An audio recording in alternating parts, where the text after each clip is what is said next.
Thanks very much, Caoirlig, and like yourself, I welcome our witnesses here today and thank all of you for your contribution. I don't think there's anything that any of us could disagree with in your opening remarks. And just with regard to Jerry's final comments there in relation to the negatives from Brexit for people working in England, it's ironic and probably more sad than ironic that the areas that had the greatest support for Brexit were the areas where people on low incomes were most dominant.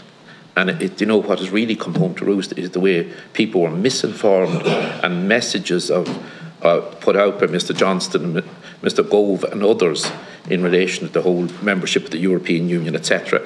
The comments here today and the contributions, literally running through all the contributions I would see, was very much the concern about the divergence in standards, the negatives of the lack of functioning institutions in Northern Ireland, and the difficulties that are arising in relation to the provision of public service in Northern Ireland due to the fact that we don't have local decision making.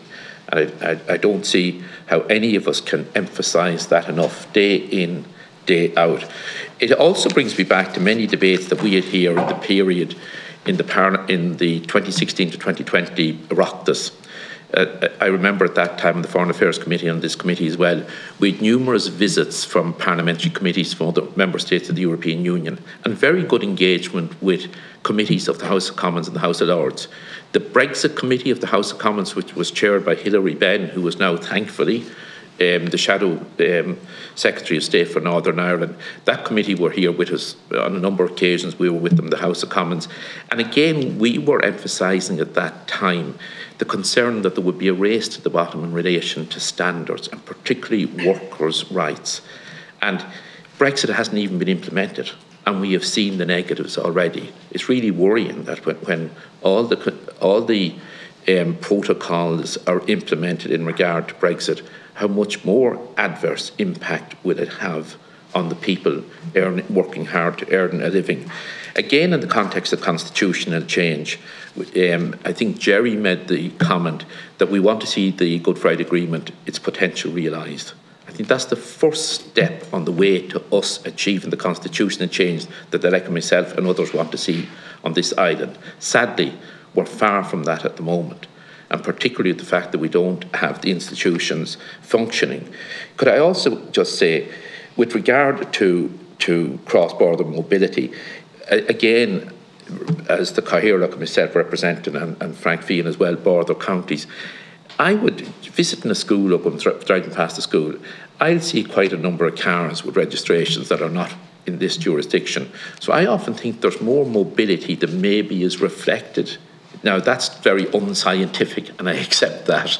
But from my exchange with schools and that, and my knowledge of the staff, both teachers and other support staff in schools, I would think there's a fair bit of mobility, both north-south and south-north, but not enough. And maybe John Boyle could go back and explain. I had two conflicting stories from students from St Mary's College about the difficulty in taking up a teaching position here, and the other student had a different story. So I'd just like to know the reality, because I believe that if a student qualifies in Northern Ireland, then there should be very, very minimal barriers put in their place to take up a teaching position here. Naturally, that you reach a standard of Irish, all of that. We all want to see that achieved. St Mary's College achieve exceptionally well academically, and they do exceptionally well from the football point of view as well. They have a lot of past alumni who hold All-Ireland medals, many All-Ireland medals, so it's a credit for a small college, its success over the years. Again, Owen talked about workers' rights and the fact that the British government has already brought in very draconian anti-workers, anti-trade union legislation. You also mentioned that successive ministers for the economy and finance in Northern Ireland took no interest in workers' rights. It's very, very disappointing to hear that. And again, unlike Wales and Northern Ireland, that was a devolved matter. So I take it then that any of those people who held those ministerial posts could have repealed the Thatcher legislation that's on the statute books in Northern Ireland. Was that ever even considered by any party? Was it in any programme for government in Northern Ireland? And is it a live issue now in Northern Ireland from the point of view of that legislation is there? It can be implemented if it's on the statute books.